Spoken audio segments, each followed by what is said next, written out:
Good evening, visitors. Welcome to the Australian War Memorial's last post ceremony. My name is Craig Burrell, and joining us today from the Royal Australian Navy is Captain Lisa Batchelor. We warmly welcome Mr. Sean James, Chief Commercial Officer, Greater Western Sydney Giants, and Commissioner Karen Webb, New South Wales Police, accompanied by Brigadier David Smith on behalf of Lieutenant General Rick Burr, Chief of Army, and the accompanying delegation representing Greater Western Sydney Giants, New South Wales Police, and the Australian Defence Force Australian Rules Association. We welcome the veterans who have served, those that are still serving, and the families that love and support them. We acknowledge the members of RSL and Services Clubs Association, RSL Victoria, and RSL Queensland, who are watching the broadcast of this ceremony across Australia.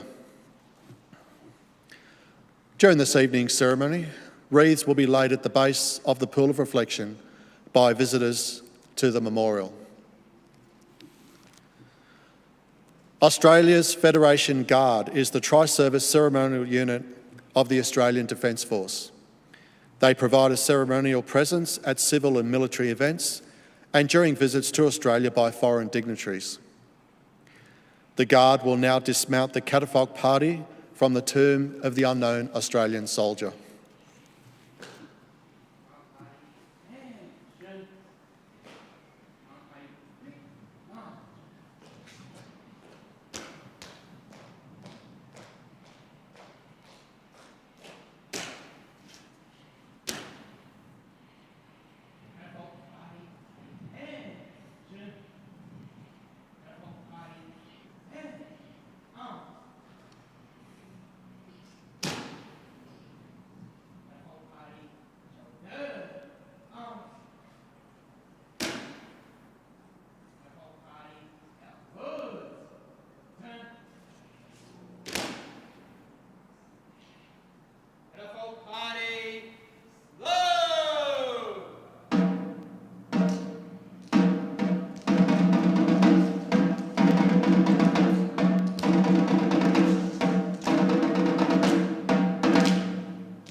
If you are able, please stand and join in singing the National Anthem.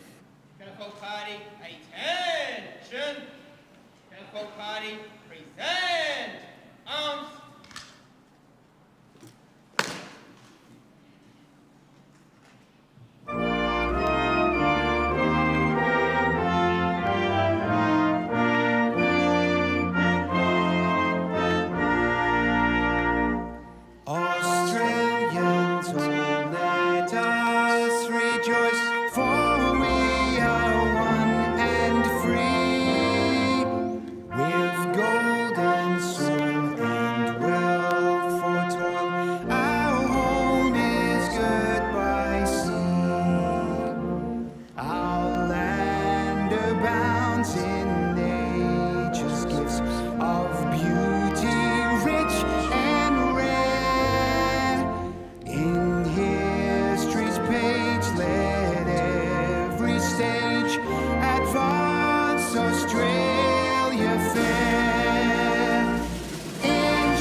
Please be seated if you can do so.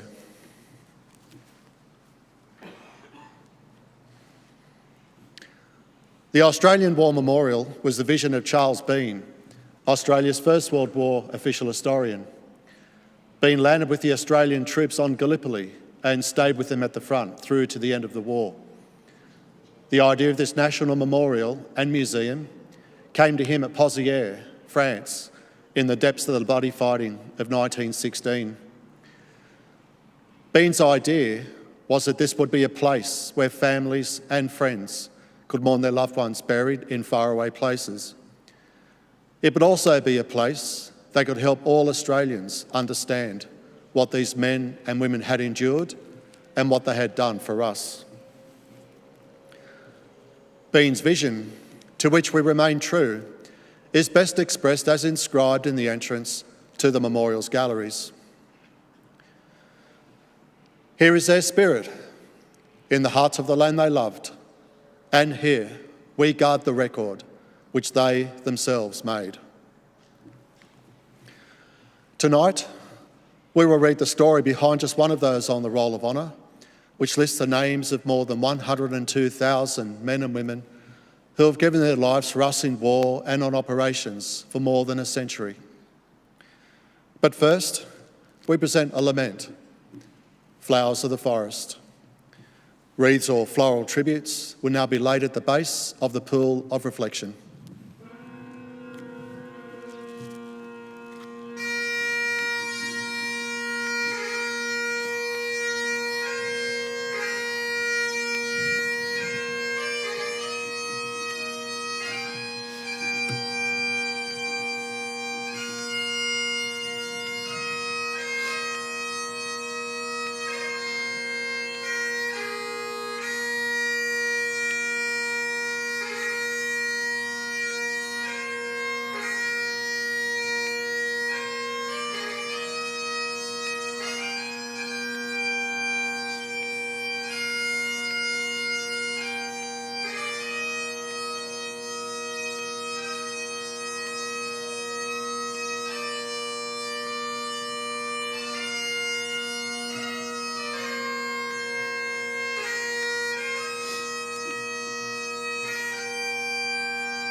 Today we remember and pay tribute to Private Geoffrey Owen Dickie. Geoffrey Dickie was born on the 28th of October 1916 in Tweed Heads in northeastern New South Wales. The second son of James and Carolyn Dickie, his parents were, for a time, the proprietors of the Mayfield Hotel in Eltham, a suburb in Melbourne. Dickie went to the local school in Eltham before later attending St Joseph's College at Hunters Hill on the lower North Shore of Sydney. He went on to find employment as a clerk and truck driver at the Brisbane office of the New England Motor Company. Known as Guffy to his mates, he was a popular sportsman, particularly keen on cricket and football. Two of Geoffrey Dickie's brothers enlisted for service during the war. Jock became a sergeant in the army, while Jim joined the Royal Australian Air Force. Geoffrey enlisted in the Australian Army Service Corps, responsible for the transport and provision of supplies and rations, management of personnel, mail delivery, transport resources for moving troops, maintenance, recovery and repair of machinery, vehicles, electronic equipment and weapons, and catering on the 22nd of July 1940. That same year, Dickie married Catherine Yeager, known by her middle name, Joan. Dickie's early service was relatively inauspicious. After a period of sick leave in August, he was found absent without leave on New Year's Eve 1940 and was confined to barracks for 3 days as punishment. This was to be his first and last disciplinary infraction. In April 1941, Private Dickie travelled to Bathurst, where the 27th Brigade had been training since February. In July, he was allotted to work as part of the Army Service Corps with the brigade.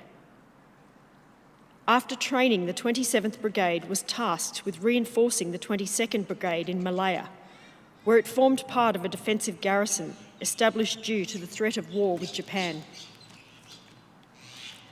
Dickie embarked with the brigade from early July and arrived in Malaya in August. He contracted mumps in September and after rest and recovery was sent to 27 Brigade headquarters, where he remained as Japanese forces advanced down the Malay Peninsula. The 27th Brigade took part in the fighting after the Japanese invasion of Malaya in December 1941. In January, it fought delaying actions around the west coast of the Malay Peninsula as the Allies were pushed back towards Singapore. Finally, it took part in the defence of Singapore, but as the Allied perimeter continued to shrink around the town, units were brought together around Tanglan Barracks, where they remained until the garrison was surrendered on the 15th of February. With the surrender of Singapore, Dickie joined the 15,000 Australians who became prisoners of the Japanese. Initially held at Selarang Barracks, the AIF camp at Changi, he suffered from dengue in June and became an inmate at the hospital established by the Australian prisoners. Dickie's time in Changi, however, was to be short. In early July, he embarked with Bravo Force, a group of about 1,500 Australians, which left Singapore upon one of the notorious hell ships bound for Sandakan in North Borneo.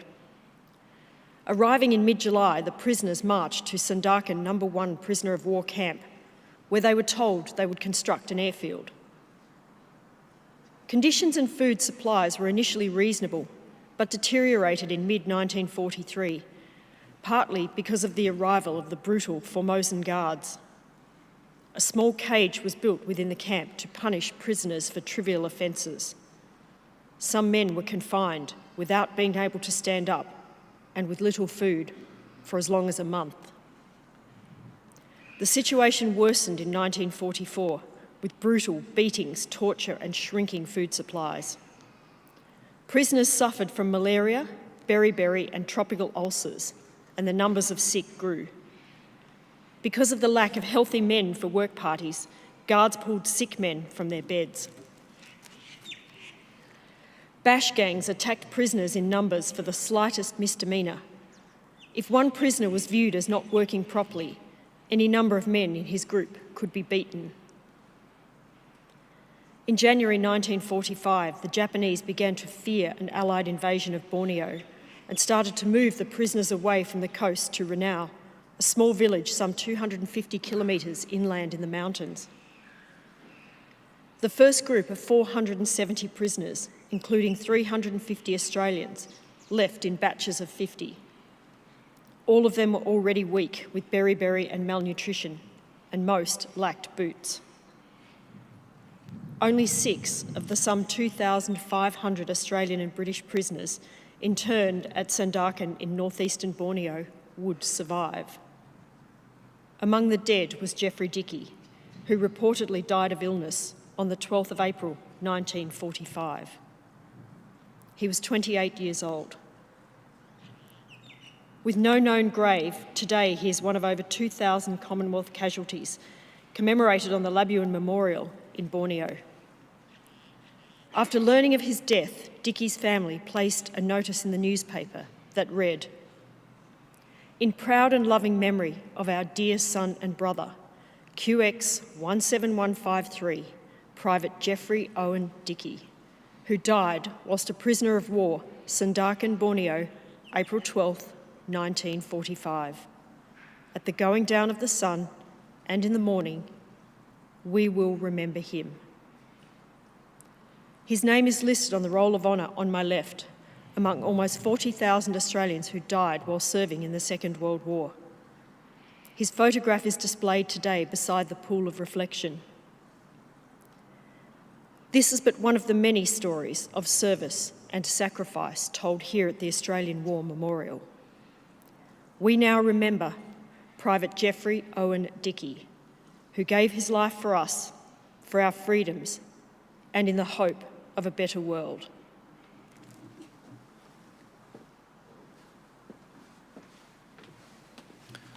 Please stand for the ode and the sounding of the last post. Catapult party, shoulder, arms.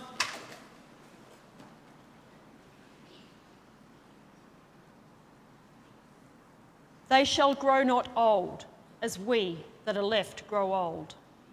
Age shall not weary them, nor the years condemn. At the going down of the sun and in the morning, we will remember them. Catapult party, present, arms.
Catapult party, shoulder, arms. Lest we forget, Lest we forget.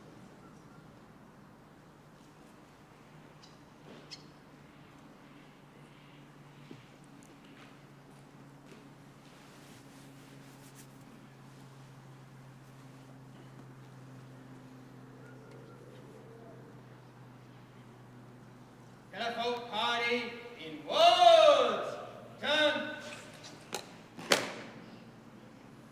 Catapult party, quick, march.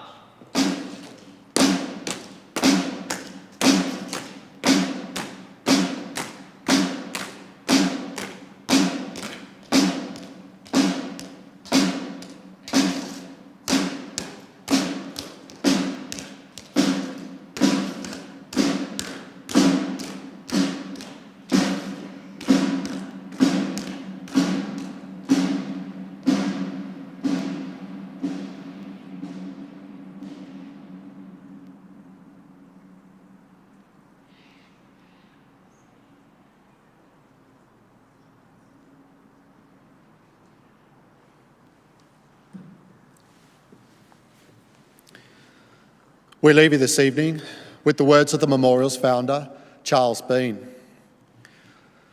Many man lying out there at Pozieres or in the low scrub at Gallipoli, with his poor, tired senses barely working through the fever of his brain, had thought in his last moments, well, it's over.